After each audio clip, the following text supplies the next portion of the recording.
Hello there, kia ora. This week we saw the first and hopefully final reading of David Seymour's Treaty Principles Bill in an impassioned, tense and occasionally downright willfully blind process in Parliament. The Prime Minister has said it stops the coalition, a coalition that's actively gone out of its way to undo steps that would help create equitable outcomes and ensure input from tangata whenua, from being able to do their job. Tens of thousands of tangata whenua, tangata tiriti and tau iwi have been on a hikoi this week to protest it. Politicians from within the coalition and across opposition have called it out, as have a massive range of groups and organisations, including King's Council lawyers, over 100 different community groups, former prime ministers, church leaders, iwi groups, Amnesty International, Maori translators, education organisations, and of course the Waitangi Tribunal. The tribunal described in their first report on the initial draft of the bill that it was trying to fix a solution to a problem that doesn't exist. The final draft report called it a deliberate attempt to destroy the fabric of social cohesion that the country is built on. And David Seymour maintains that the bill isn't divisive. But that line is part of a multi-pronged communication strategy. It includes the style of language that's used, simplistic messaging designed to be hard to argue with, and tricks to block commentary from specific organisations with a vested interest in the process and let him play victim at the same time. So let's start with that last one. Seymour has long complained about the Waitangi Tribunal, claiming that they've got the power to define the principles of the treaty, and that's just not fair on ordinary New Zealanders. And over the years, it's morphed from being about settlement claims to dictating the law. The Waitangi Tribunal was actually set up in 1975 in the Treaty of Waitangi Act, with a stated aim of setting up a tribunal to make recommendations relating to the practical application of the principles of the treaty, and whether matters it faces are inconsistent with those principles. And its legally defined jurisdiction includes identifying if Maori will be prejudicially affected by regulations, orders, proclamations, notices, or acts after February 6, 1840. That law also forbids the tribunal from commenting on any act currently before the House of Parliament and states that they should be kept informed of all dates for upcoming bills that are going to be introduced to Parliament. So David's claims that the tribunal are obsessed about dates is actually them doing their legal due diligence, and his changing of the dates of introduction to the House changes their ability to be able to do their job and make an assessment on the proposed bill. But apparently David's the victim here. And now, when it comes to messaging, Seymour has a really simple line he uses. Who could be against equal rights? This is a bad faith argument. It's designed to manipulate opinions and sow seeds of doubt. The same way a number of MPs from the coalition, as well as candidates who ran for Parliament, used the line, I believe in one person, one vote, without further detail when asked about co-governance during the election. But when it came to actually looking at the laws that do allow multiple votes, on people who own property in a district that they don't live in, because co-governance has never afforded anybody more votes than anyone else, well, they had nothing to say and didn't change the laws. It creates an assumption, though, in some people that there's more being offered to one group over another. What it doesn't do, though, is actually tell you what rights Māori are supposed to have that non-Māori don't. And that's because experts in te tiriti and constitutional law define those rights as the guiding principles currently used to work through issues that the tribunal deals with. Ensuring the rights of partnership between Māori and the Crown be taken under good faith, participation in all levels of the process of decision-making, and protection of Māori interests, rights, taonga, and rangatiratanga. They also include principles of kawanatanga, redress, cooperation, equality, consultation, development, and informed decision-making.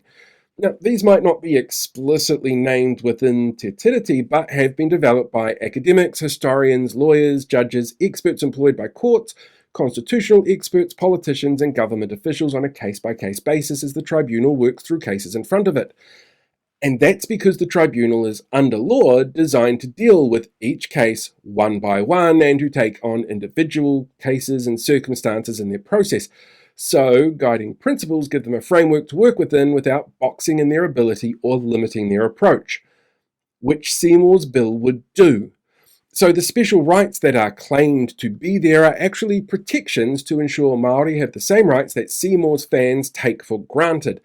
But because they look at the world through a Pākehā-centric lens, they clash over concepts a lot of the time, like ownership or well-being or working together. Or, kaitiakitanga, hauora, or kotahitanga, sometimes on purpose and sometimes because they're indoctrinated that way. Now, it's one of the reasons he claimed in the House during the reading that giving Maori seats in decision-making processes was giving them special rights, when it's actually protecting the rights already expected of non-Maori that haven't always been afforded to Maori. A number of Seymour's arguments are also designed to be so ridiculously simplistic. After all, ACT voters don't like complicated approaches, and it's far easier to sell them an idea if the concept is simple to understand. Like the idea that Parliament is the only place that makes laws. There's actually two ways laws are made. One is through Parliament, and the other through something called the law of precedent, which is rules and laws that are set in legal cases that become authoritative in decision-making, which is what's been happening with the treaty so far through the tribunal. There's his argument that it's all about equality, which sounds good on paper, but assumes that everyone's at the same starting point and get the same opportunities, but that's not the case. We know Maori are overrepresented in a number of statistics, and there's a million feeders that have led to that, from ingrained institutional racism, ongoing media bias, past racist laws, inequitable access to health and education resources, and ingrained attitudes of discrimination. And to assume that it will all just vanish if this was to go ahead is not just naive, it's actively misleading, which will lead to further inequitable outcomes down the line.